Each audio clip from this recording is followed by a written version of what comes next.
He's wearing one hazard shirt. There it is. Howdy, y'all. Zach here with the Yak Legion Podcast. And I have the Ice Brothers on tonight. I got Jacob and Joshua Ice. How's it going, guys? Going good. Nice, man. Now, I know, Jacob, you've been doing real good. The KBF monthly in June. I know you took first place in that. Congratulations. Thank you. Josh, you took second place, man. That's awesome, dude. You got the two brothers on top, man, for June. That's awesome.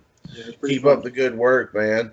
And I know, Jacob, you won first place at the Cincinnati Kayak Fishing Open Waters. That was in Ohio, Indiana, Kentucky.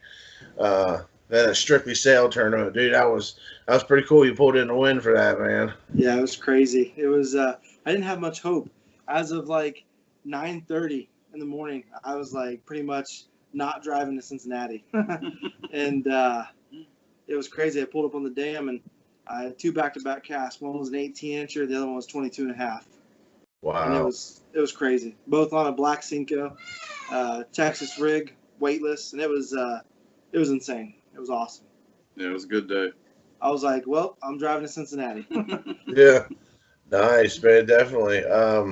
That's awesome. So, what'd you guys do this weekend? Did you guys get out and do any fishing? No. I had to work. Luckily, I stumbled upon a private golf course pond and was able to throw a little bit, catch a little bit, but no tournaments. But really wanting to hit the river lately and get out there, but work and everything, it just hasn't linked up. Yeah, and so I work on Saturdays, and I was off Sunday and today, and I'm in the middle of buying some property, so everything's kind of wrapped up in that right now, but hopefully I'll get past that next week and I'll be out fishing. I want to float the hockey, and it's perfect right now, so. Well, congratulations, man. So, for my listeners out there and everybody listening, tell us a little bit about yourselves, man. Starting with Jacob, tell us a little bit about your fishing background, about yourself. Yeah, so, we grew up in a town called McConnellsville, and the Muskingum River goes right through the town. So we grew up with my dad catfishing and stuff, and we always fished with them. Yeah. And so I always stuck with fishing, and I got into bass fishing maybe in 2011, 2012. And I was doing like big boat tournaments, and I had some success with that, but a lot of it was a lot of driving all over the state of Ohio, and it's just not something I was able to do with work.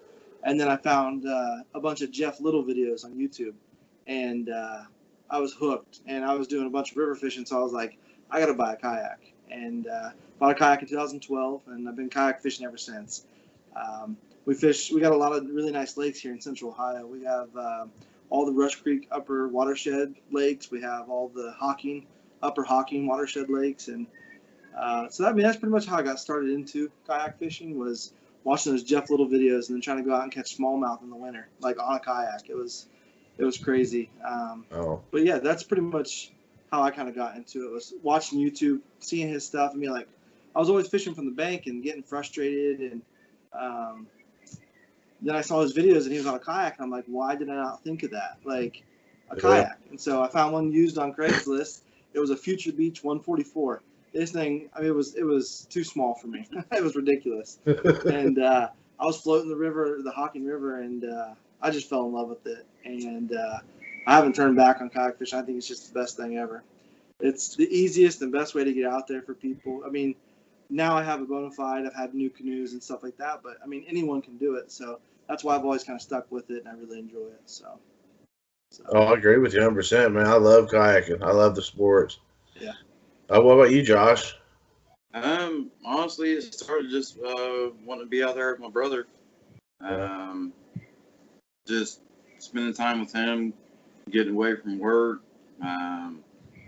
He turned me on to tournament fishing, and it took on a whole beast of itself. He's hooked. And just being out there and competing with my brother and just getting to spend that time. We hunt in the winter.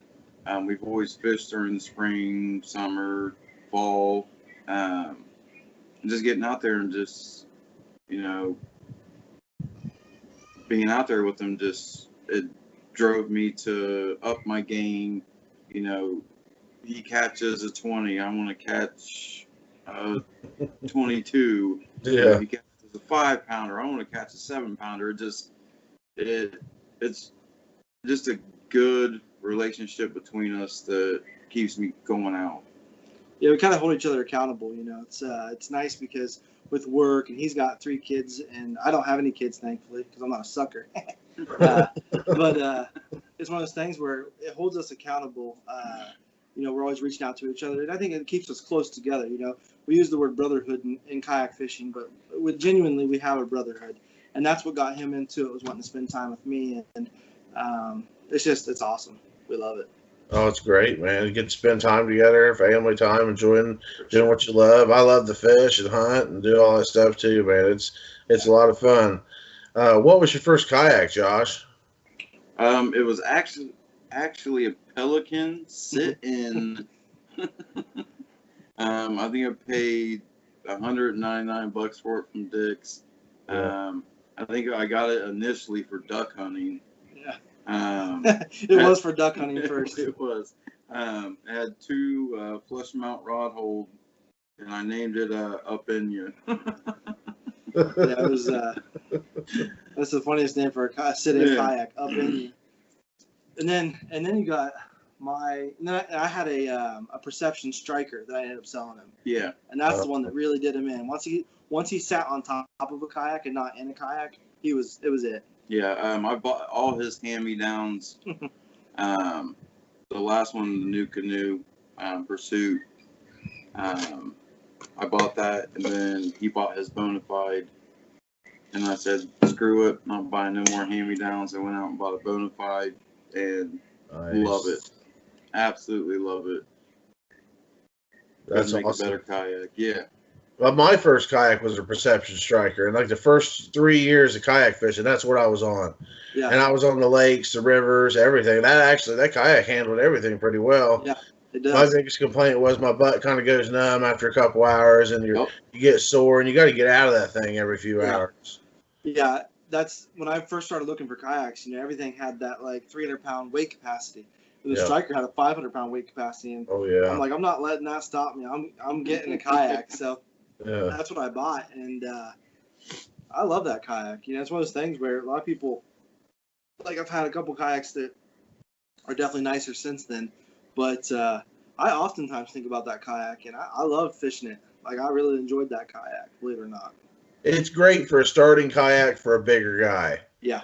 It's kind of hard to stand in when you're big. Now, I have some of my skinnier friends that can stand up in it pretty easily. I never like standing in it, but for sitting on, it's definitely, and the stability, when you're new to kayaking, it's a great beginner kayak. For sure.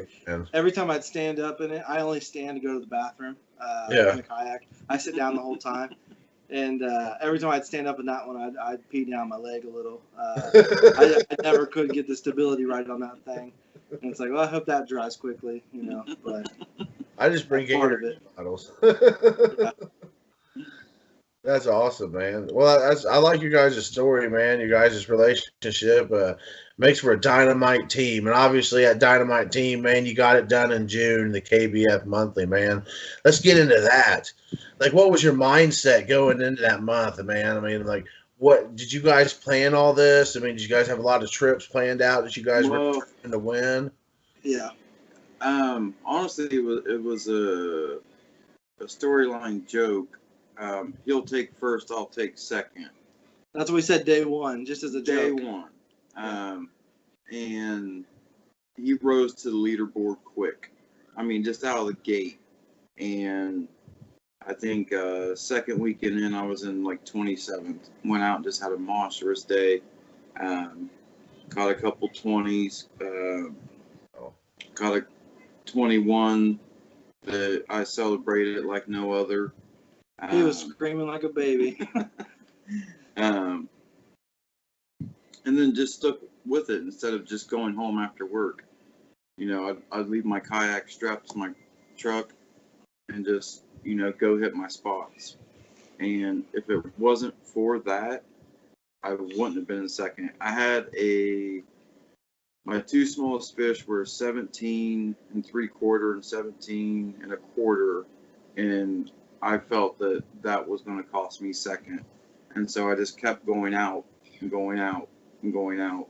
And there was someone coming up right behind me that if he would not have had a malfunction, I would have been in third for sure. Yeah. Wow. So we didn't really have a game plan as to, per se. You know, we knew we could get out every Sunday and some Saturdays. So we had about 5 or 6 days where we could fish together. But like I said, we have a lot of really good lakes here in Fairfield County and Perry County and Hocking County. So we kind of had a game plan of what lakes we wanted to hit. We knew like which lakes held the bigger fish. And when the month started, I knew that a frog would be a big deal at these lakes. And I'll tell you, I caught most of my fish in the first 2 weeks on a frog. I didn't catch them on anything else. And then all of a sudden we got that. You know, did you guys get a lot of rain like the second week of June? Oh, yeah. June was very rainy. So we got insane rain here. And once that rain hit and cleared up a little bit, I didn't catch another one on a frog the rest of the month. I think Josh caught a couple on a frog. Yeah. But I didn't catch it. That 21 was on frog. I didn't catch another on a frog. Everything from then on out was all Cincos and finesse, which I am a finesse fisherman. That's pretty much my bread and butter. I absolutely love it. There's nothing better than dragging an 1/8 ounce Ned head in 16 feet of water all day. That's what I could do. You know, that's what I like. So, but you know, pretty much everything from there on was all Cincos. So. I know finesse for fishing is really dynamite in the summer, especially when it heats up and it gets hard. Yeah. And the bass are finicky. I know the last few tournaments, the last Buddy Bass tournament was caught with by Wayne. He was finesse fishing, a little finesse worm. Yeah. And ended up winning that tournament, him and his nephew Connor. And yeah. It takes a lot of patience to do that. He caught a 22.5. Yeah, that was at Raccoon Creek just the other day. That's insane. And the thing is, like, you know, he caught that on probably 8 to 10 pound line. He probably was freaking out. Yeah, that was something else, man. Yeah, that was. Yeah, that 22.5 I caught the third week of the June tournament or whatever. It was crazy. You know, I that's actually my PB, 22.5 inches. I didn't get a weight on it. I would guess it was in the upwards of 7.5. And it was crazy, man. It was insane because I had it on super light line. You know, I had a 15-pound braid to a 6-pound fluorocarbon leader, and I'm like praying, like, come on, don't snap me off. And I can't imagine, you know, out there with even lighter line or something like that, and just catching into something like that. Well, how did you catch that big fish? Were you finesse fishing? Yeah. So I had a Cinco. Just a Texas rig, weightless Cinco. What color? On super light. It was black, solid black. It was actually not a Cinco. It was a Yum Dinger. So, but Cinco style bait. And I pitched it up under this dam, and that line just took off. And when it took off, man, I set that hook as hard as I could, and it came up out of there. It was insane. Wow.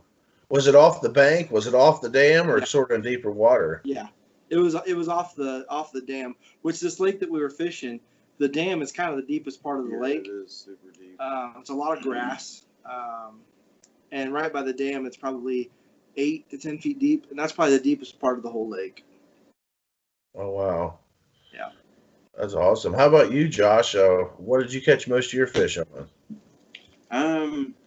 My bigger ones were early in the month on a frog. Just a black booyah frog. Just throwing at lily pads or? Yeah, lily pads, and then finding little lay downs, toss it in the grass, bring it across, let it hit the water, it bump back and forth, and then just bring it across super slow, and they would just tear it up. I missed a lot more than I caught. That's how frog fishing is, though. It's hard to set the hook on the suckers. I think I did a couple on topwater popper when the grass went down. Once we got that rain Jacob was talking about, my preferred lake was nothing but grass, but that rain came in and actually annihilated and destroyed the grass. And it hasn't been, it just killed it. And once that hit, I lost my bearings of where I needed to be. I knew this lake to a T. And then one of the days going out, I was just throwing a black Cinco at the same dam that he was fishing 2 weeks before, and was able to capitalize just with the black Cinco. Wow. Just That's Texas awesome. rig, no weight, thrown in the grass. Wow, man, that's awesome. What's your favorite rod and reel combo? What rod and reel combo did you guys use for your finesse fishing? And You what wanna did you take use for your frog first? too? Yeah, so pretty much everything I'm going to use. So my frog rod is going to be, so I have a 7.2 Falcon Cara Special rod that I use. And Nice. then I use a Quantum PT Energy with that. It's a real fast. I think it's 7.3 to 1. It's super quick. Could be faster, but it's pretty quick. That's my frog rod. And then for my finesse rod, I'm using a Mansfield Special. It's also by Falcon. And I'm using a Quantum PT Accurist reel with that. And pretty much everything I do is I pair a Falcon a Falcon lowrider with a Quantum PT of some sort. Wow. Wow, that's awesome. So, talk about the Cincinnati kayak fishing tournament, man. Mm-hmm. Why don't you go into the story about how you pulled that all together, man? How'd you bring that win in? So we got to this lake, and the morning just was terrible for me. This lake that we'd been fishing literally did get beat up by that rain. It was about 3.5 feet higher than average summer pool. And we got there, and I had a couple real small fish early on, nothing worth even really measuring. And then I caught a 17.5, and I knew that it was a good fish, but it probably wasn't going to do much. Then pretty much I had a low morale pretty much the rest of the morning. And then around 9:30, 10 o'clock, we get down by the dam. We'd already worked pretty much most of our stuff we wanted to fish. And so this dam that comes out, it draws that. There's a lot of current right at that dam, at this lake, at this specific lake. And, it had some, I don't know what exactly the vegetation is, but from where that water had been pulling, it had pulled this giant grass mat right by the dam. And I pitched that Cinco up under that grass mat stuff and caught an 18 right off the bat. And so I take my pictures of that. I'm definitely pumped up now because I'm like, I got a 17.5 and an 18. I just need one more good fish. And the exact next cast, I put it right back in that grass mat. That 22 took off with it, the 22.5, and hooked that fish. It was praying to get it to the kayak, and once I lipped it, it was pretty much game over from there. I actually didn't catch another fish the entire time I was there. Oh, wow. It was a tough day. I think I got 5 fish total, and those 3 just happened to be the ones I needed. So Nice. Did you fish that, Josh? Yes. And How'd I you do? caught 112.5-inch fish the entire day, and watched this guy just go around and catch monsters. And which is how I like it. I prefer it that way. he does. He does. I beat him once, and he'll never let it down. Yeah. Sorry, I'm dealing with a daughter in the other room. Oh, no problem. I've had my daughter run in on the show plenty of times. Now, All my right, wife, sweet. she'll actually prop a chair against the door while I'm doing these now. All right, sweet. So we're gonna go. We're actually gonna take a quick commercial break, and we'll be right back with Yak Legion and the Ice Brothers.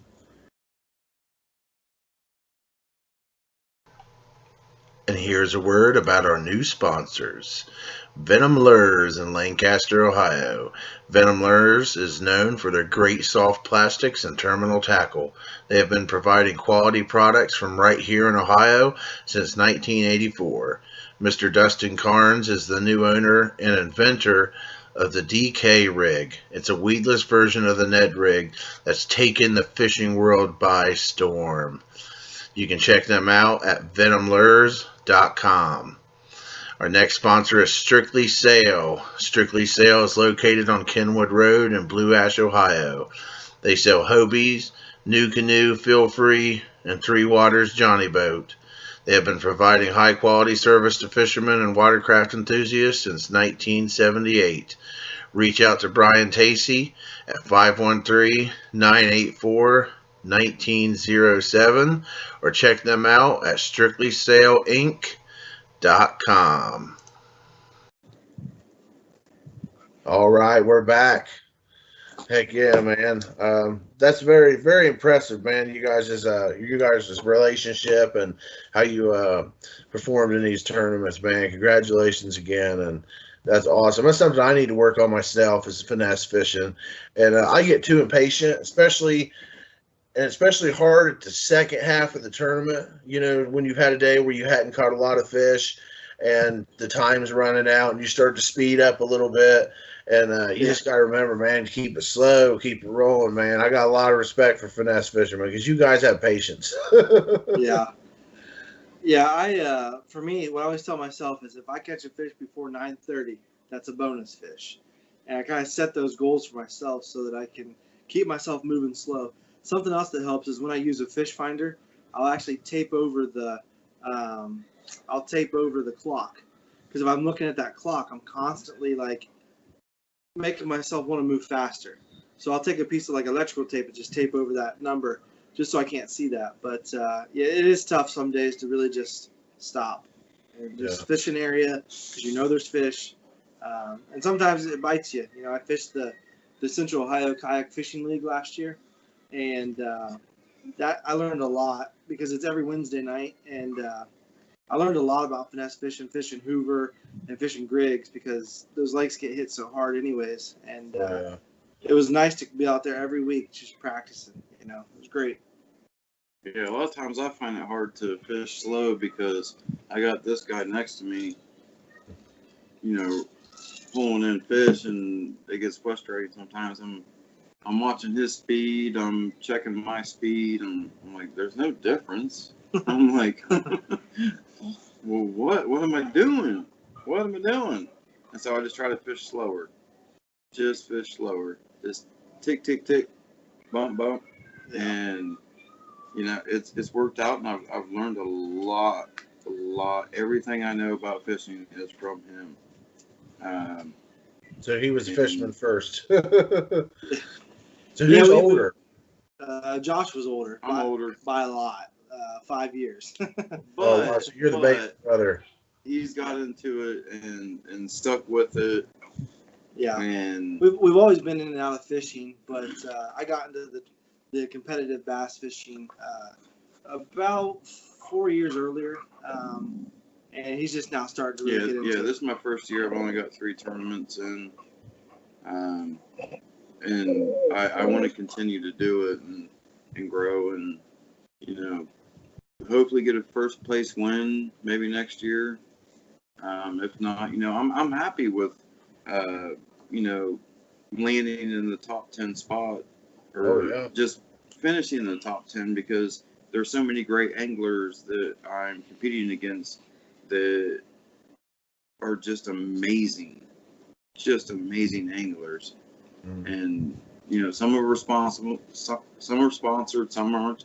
And I'm just in awe with some of the people that I get to fish against. Yeah, there's some awesome fishermen here in the Cincinnati, Ohio area. Yeah. I mean, the whole state, man, there's a lot of great fishermen. So when I went over to Raccoon Creek, I stayed up there. I did the tournament. We camped out at Raccoon Creek Outfitters.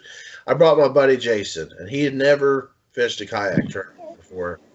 And I had him download Tourney X, and I was showing him how to submit a fish and all that. He went out his first day, and I think he forgot his sunscreen, and he was burned up alive, man. Just his legs were burned up. I mean, he messaged me the other day, and so man, I'm so burned up, dude. I'm hurting bad from a tournament, and I was like, man, you got to be prepared. You have to be prepared. I know he didn't bring a whole lot of water, and I ended up giving him some water. So here's my next question: like, what are some tips you guys have for somebody that's just getting into tournament kayak fishing, especially fishing these summer month tournaments where it's 90 degrees? Spray from your knee to your ankle with sunscreen. And bug spray. Bug spray is my thing. I hate bugs, especially horseflies. Horseflies are the devil incarnate. So bug spray is a must. A big tip, though, I really feel like is definitely a lot of water. That's an obvious thing, but sometimes you leave home, you just don't realize that that's something that you need. But also, I don't know. It's one of those things where I'm constantly like dipping my feet in and just stopping, like especially when you're tournament fishing. It's hard to take time for your comfort. And so if you need to pull over and you need to get out and stretch your back, or you need to, cool off for a minute, pull up in the shade and stop fishing. I feel like a big mistake because when you're on a timeline, you're like, I have until 3 o'clock or I have until 2:30 to fish. You kind of put yourself second to the tournament. And so I think my biggest tip would be listen to your body. Do not forget about taking time for yourself and drinking water, eating snacks, and making sure that you're staying out of the sun as much as possible. So. And freeze your water the night before. Yeah. Freeze your water the night before. You go out there, no one wants to drink hot water. And his big tip for a beginner is lots of toilet paper. Bring toilet paper. A strap so you can strap yourself to a tree. I know. I carry toilet paper on the Hobie, so I'm with you there. Yeah. That's great, man. So that's your main strategy during summertime fishing, you'd say. You guys like to throw the top water in the morning and the evening, and you finesse fish during the day. Yeah. What do you guys do in the spring? Like, right, especially this last spring where it was so muddy. We had most times you went fishing, the lake was up 6 feet, man. Very nasty spring. What were you guys doing to try to catch some fish then? So all spring long, it was, for me at least, it was chatterbaits, crankbaits, using a lot of lipless crankbaits. I also got really big into like the flat-sided balsa crankbaits this year. I really like those. Bagley makes one. It's like $8, but completely worth it. Unless you give one to your brother and he loses it in a tree. That's not cool. But don't loan it to me. But so for spring, really, I did a little bit of finesse fishing in the spring if I was trying to make a limit. You know what I mean? I really needed that limit or whatever. But for the most part, all my big fish were on chatterbaits, in the custom style, not the original, and then crankbaits for me. And that's pretty much I do a lot of shaky head fishing too with a 6-inch trick worm. I love that. That's my bread and butter. I love it. So I do that all year long. I'm only like a 5-trick pony, so a lot of Neds, a lot of shaky heads, top water, chatterbait. That's pretty much it. Dude, I love the chatterbait, man. Oh, it's great. Chatterbait's got a lot of fish. Yeah. They're great, man. So you used an Ed rig too? Yeah. Yep. I like using Picasso makes one. It's the Aaron Martin's Picasso Ned head. It's a great Ned head. It's got a dual wire guard. And the wire guard, you ever try to put like on a wire guard and it stabs you? These ones have like little silicone tips on them. They're awesome.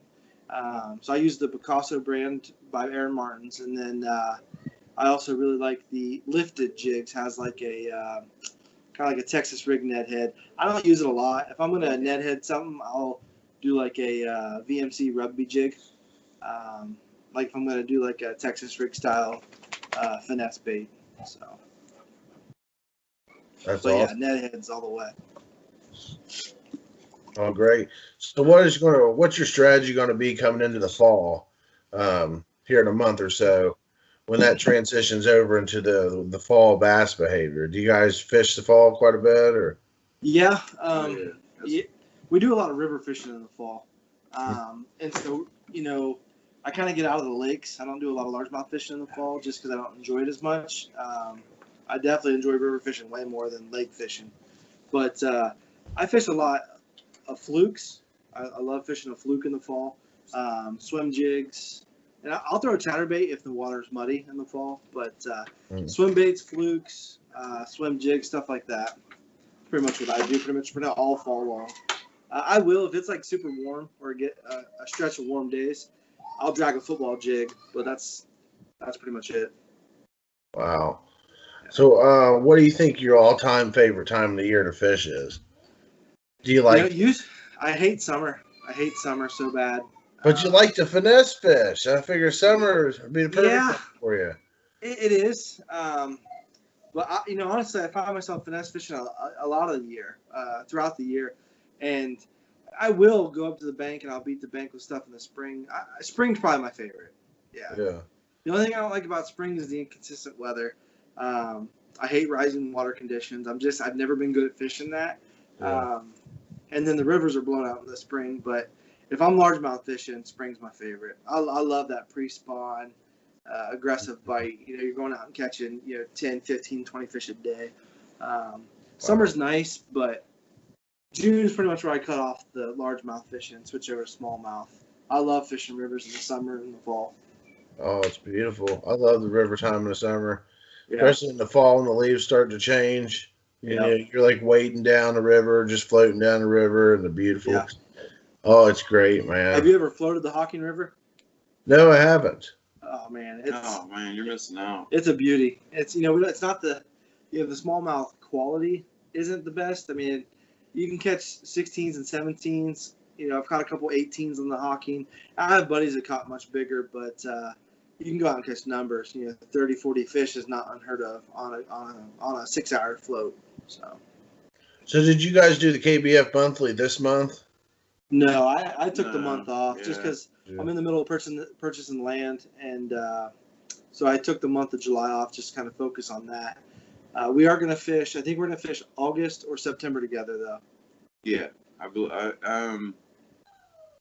I'm buying a house right now. We're both buying stuff right now. So, I'd love to do August, but it's probably going to be September for me. Let the wife get over me being gone for ever and not doing anything around the house. And but yeah, I'm definitely down for September. If he does August, I'm going to do August with him though. Yep. So yeah. So there's one question I ask everybody to come on my show.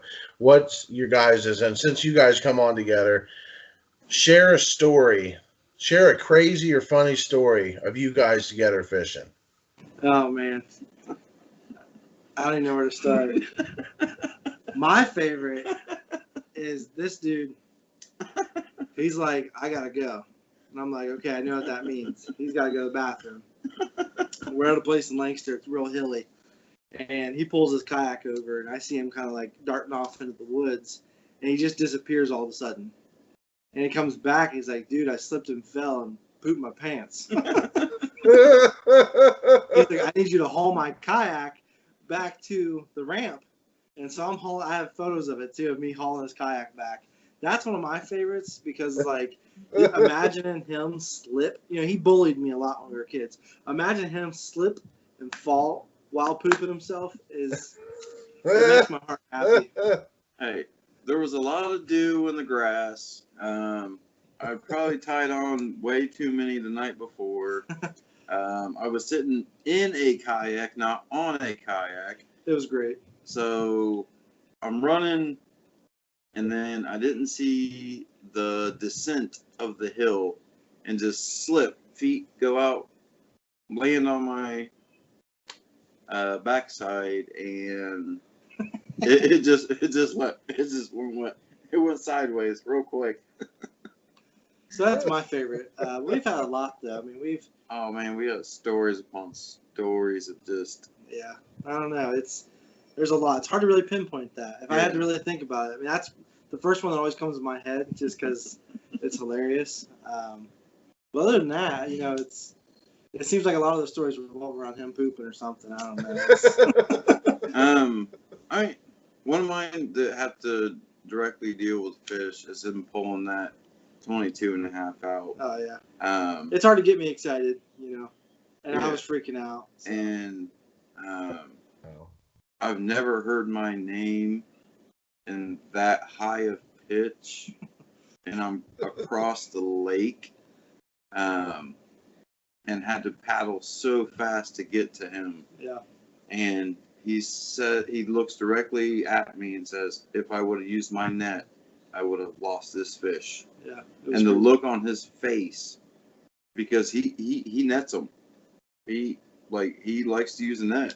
And if he would have grabbed for that net, he would have not caught that 22.5. And it was the most gorgeous fish.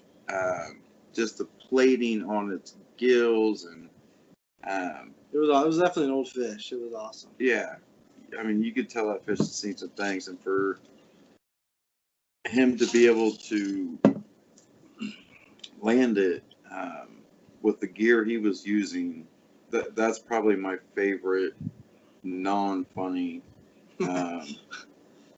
poop fart throw up story. We were floating the Hocking one time, and so the Hocking River it's big on tourism, and in the summertime, I mean, it's just crazy the amount of.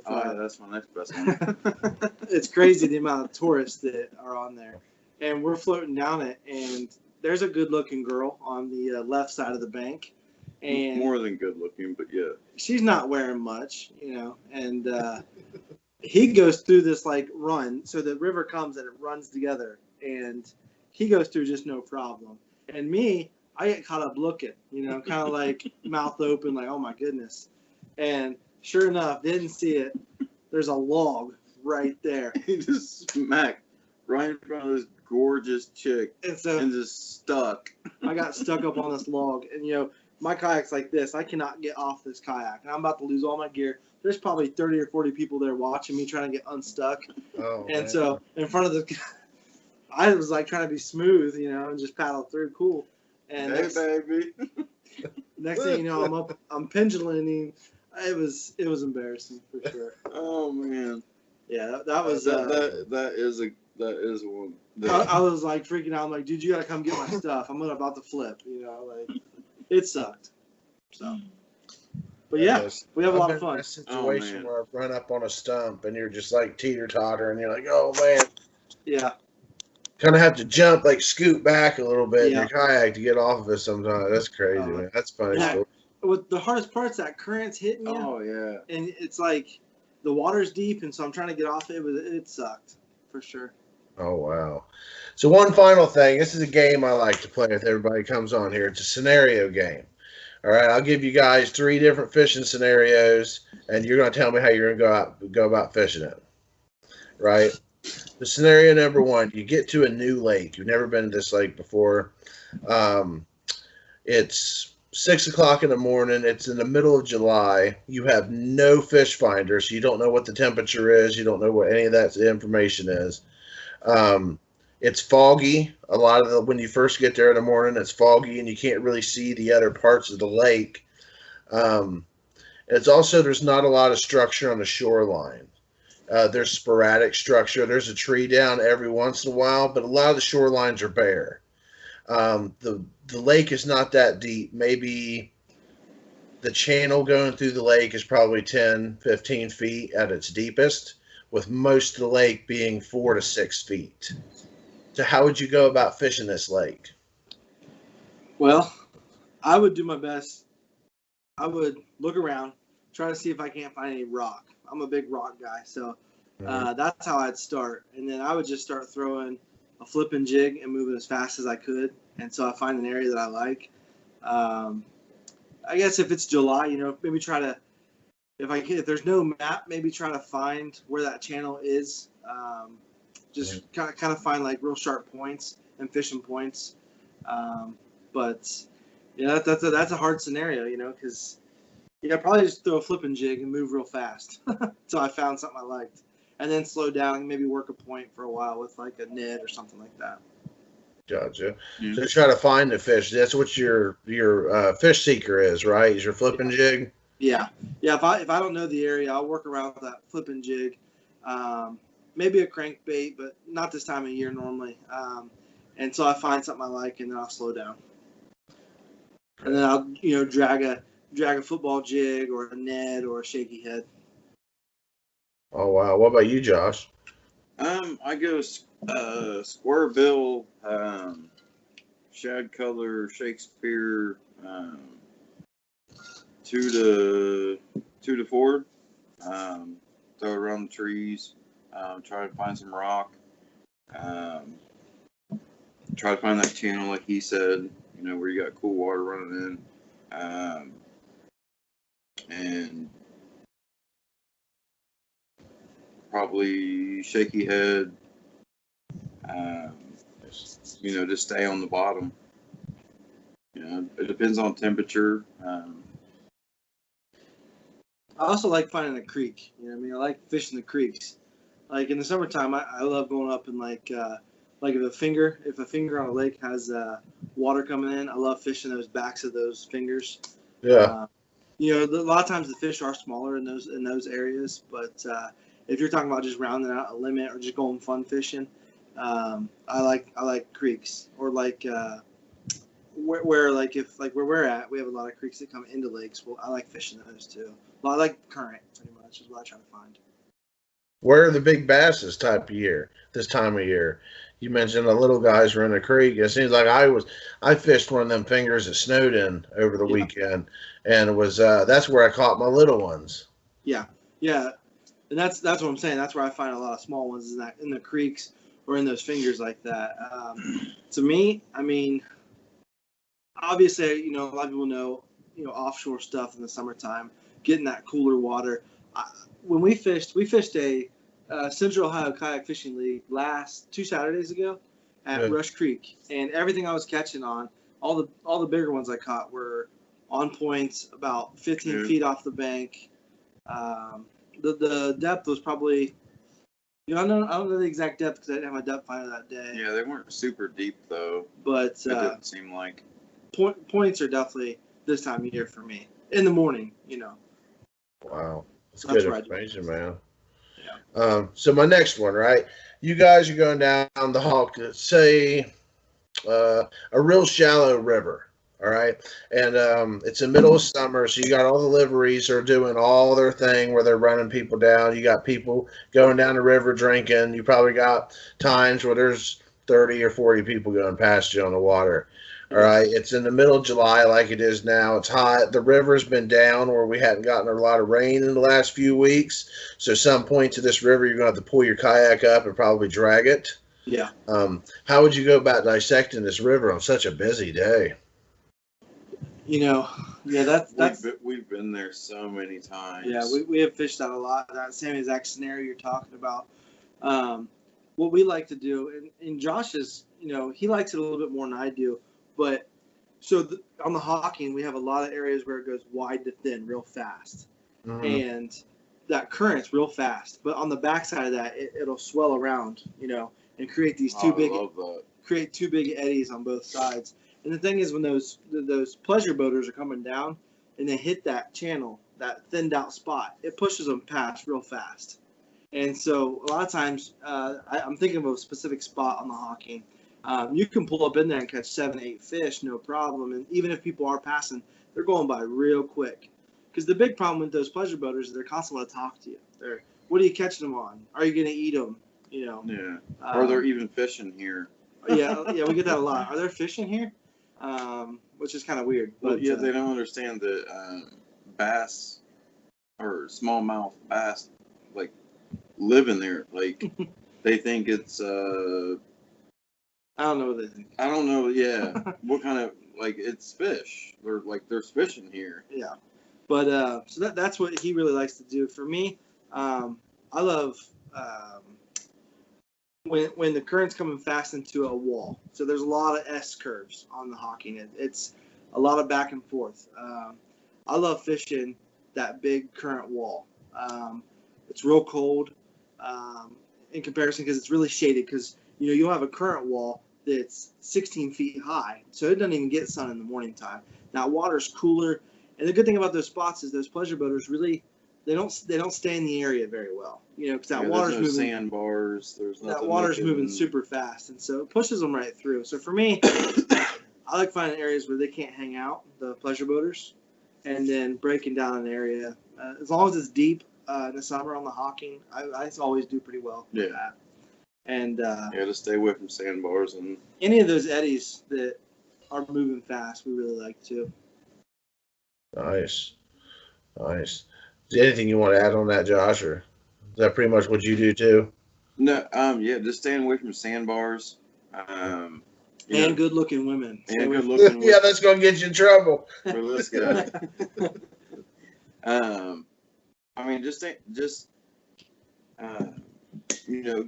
Find those swells, that fast-moving current. Let them shoot through. Sometimes you have to cast in between. You see one 50 feet down. You can't wait on them, so you just cast. Either you catch or you don't. They go through, and then stay away from sandbars because that's where they're going to gravitate to, so they can do their cabrewing. Yeah, cabrewing. That's great, man. Yeah, that river's terrible for that. So here's the last one. This one's kind of a fun one. Okay, so you guys get invited to a vacation in Florida, right? Oh, yeah. And your Aunt Mavis says, you boys can come up and you can fish all you want. So you get down there. What are you bringing on your fishing trip? What are you fishing? Freshwater, saltwater? Where are you going? So I'm thankful enough that I go to Florida about twice a year, and Wow. I love fishing down there. And so for me, I love, surf fishing is fun, but for me, if I'm fishing, I love fishing marinas, like in inlets and coves. Fishing around light at nighttime. I love snook and those kind of fish around those lights. Wow. So that's what I'm doing. Pretty much what I'm bringing. So you're bringing like saltwater gear or your freshwater gear? Do you have saltwater gear? No, everything I bring is just saltwater gear. I don't have a whole lot of stuff, but I got a couple setups that I use specifically for that. And do you haul your kayak down there? I haven't. We've rented kayaks down there before. Gotcha. We're going back down in October, and we were supposed to take our kayaks, but more people ended up going on the trip, so we rented a big truck, or a van to take. But we're gonna rent kayaks when we're down there. But my dream trip to Florida would be like, I would love to do like barracuda fishing, like topwater barracuda fishing. That would be awesome. Or going after peacock bass in the canals on a kayak, or even snakehead. I mean, any of them. I love them all. Yeah, definitely peacock and snakehead. You'll end up seeing a python down there. Better bring your shotgun. Yeah. I think it's open season for python right now down there. Yeah, and iguanas, man. They got those green iguanas. I'm thinking about taking a pellet gun down there in October. I have iguana for dinner, man. Oh wow! So what about you, Josh? What would you bring on your fishing trip to Florida? The closest I've got to ocean fishing is Dolphin Island. I brought heavy braid reels and rods I use in Ohio. Had some success, a lot of success, caught a lot of numbers. Florida, Caught a lot of sea trout on that trip we did. yeah, a ton. He caught a shark. Yeah, dude, it was awesome. I would just like, my dream is to go peacock bass fishing. Like, that's my ultimate goal. And I would probably just use the everyday stuff that I'm accustomed to here. Just upgraded line, maybe some stiffer rods. I got some pretty good reels. I don't think they would lack whatsoever. Wow. So, yeah. Peacock's a beautiful bass. Yeah. Oh man, They look like a lot of fun. oh, I'd love to man. go down to Amazon. And they're so huge. Oh, the Amazon ones are like 20 pounds. Yeah, that'd be sweet. Oh wow. I would just be happy with like the 13 to. I mean, well, who wouldn't be? But like the 10 to 13 ones they catch in Florida, Yeah, it's crazy. It's such a gorgeous fish, and it looks so much fun. I'm not afraid of alligators, but man, fishing around alligators. So I qualified for the KBF National Championship last year, and Wow. I was like, I don't know about fishing around gators, So it was that kind of turned me off to it, man. Everyone's like sending pictures up of like alligators by their kayaks, and I'm like, yeah, I think I'm all right. So I don't know about kayak fishing in the canals of Florida. I don't know how crazy that would be, but alligators, I don't know, they freak me out. They're just little big lizards.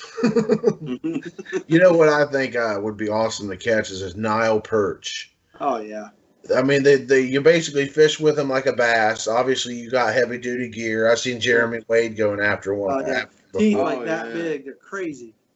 Man, that would be an awesome fight. I mean, that's what I think when I see a Nile perch. It's just like a big, largemouth bass, like a giant freaking bass. And man, seeing them things come out of the water, watching Jeremy Wade catch them, man, that'd be something else. Well, this is the first year I've actually had bass come out of the water on me, and they've all been 19 plus inches. Wow. And to see that beast, like I've never had bass come out of the water on me. Yeah. And I was just in awe, but still like trying to keep it together and reeling. Yeah. And now imagine if the thing was like 50 pounds. Or no, 100 pounds. yeah, I couldn't even imagine anything bigger than what I caught coming out of the water like that. Yeah. It would be amazing. It always scares the hell out of me when I see that bass when he comes up out of the water and he's shaking. Because I know several times, man, my soft plastic or my jig or whatever, he'll come out of the water, he'll start shaking, and then there goes my line, man. There goes my jig. He spits it, just shakes it right out of his mouth, man. Yeah, that's a terrible feeling. Luckily, that hasn't happened to me. But it will. Oh, but yeah. I know sure. it'll come down to a tournament I'm in and need just that one big bass, and it'll come out tail wagging and just flip my line. I know it'll happen. But man, they're to compete in a tournament and just to fish leisurely. There's no excitement like it, like whatsoever. Like if I would have caught that 21 incher just on a regular day, I would have been like, woohoo, yeah. No, I caught it and screamed and just pumped my fist and was just overly excited, and I've never experienced anything like that in my life. Yeah. And tournament fishing takes it to a new level. it does. Awesome. Like I've spent more in this year than I've probably spent in the last 3 years on gear, He's hooked. rods, Got reels, and I've only fished 3 tournaments. That's the sad part. Oh, man, I know. It's exciting, dude. I started tournaments last year, and I did tournaments here and there, usually the Cincinnati ones and the Buckeye kayak fishing ones, and I just got addicted to it. Of course, I did them on that Perception Striker. I was at Hoover Reservoir last year out there, and the water was up and flooded, and I was out there in the middle of the water in freaking Perception. But I got it done, man. And this year I went and I upgraded. I got me a Hobie this winter, a Hobie a Pro Angler. So it definitely is a game changer for me because I'm a big guy, man. And the one thing I like about that kayak is so stable with a big person, and you got so much room in that sucker for storage. It's nice, man. Definitely for bigger guys like us, man. It's a good kayak. Right now I car top, but the goal is hopefully next year to be in a truck. And a lot of people trailer their Hobies. I really don't enjoy trailering a kayak around. So once I upgrade to a truck, I'll be switching over to a Hobie. No doubt about it. I'll keep my bona fide for river fishing and stuff. Oh yeah. But yeah, I'll be in a Hobie with probably 2020 for sure. Oh, they're great, man. Especially that new 360 drive they got coming Oh, out. that's crazy. That's Like, awesome.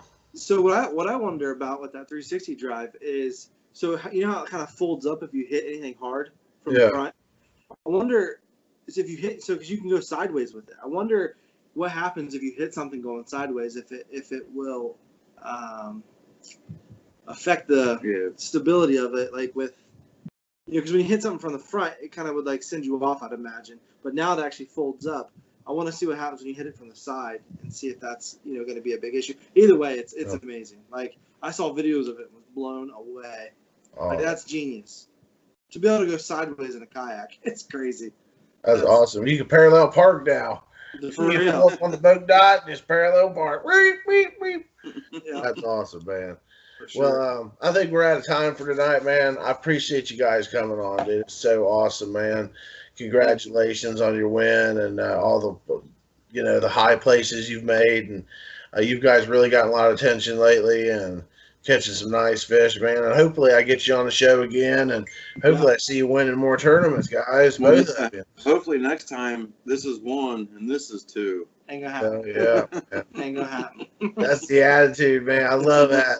That brotherly rivalry, man. That's right. Ain't gonna go away. Awesome, dude. That makes it so much more interesting, man.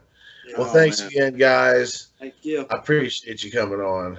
Yeah. Hey, I just want to say thanks again to the Ice Brothers, Jacob and Joshua, for coming on, and Yak Legion talking with me tonight.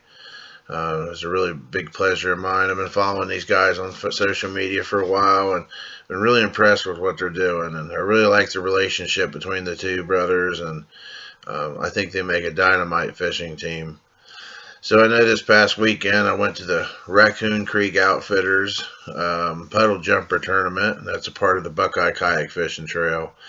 Man, I had such a good time. I cannot stress enough how awesome this Outfitters is.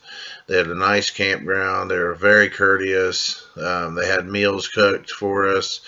We had a communal fire, and we all had a good time socializing and talking to other people that are just as passionate about kayak fishing as I am. And man, I really do feel blessed to be part of the Buckeye Kayak Fishing Trail and helping these guys out. And I really felt like I was really a part of the fishing community going up there. I brought my friend Jason Montgomery. It was his first real kayak fishing trip. He never done a tournament before.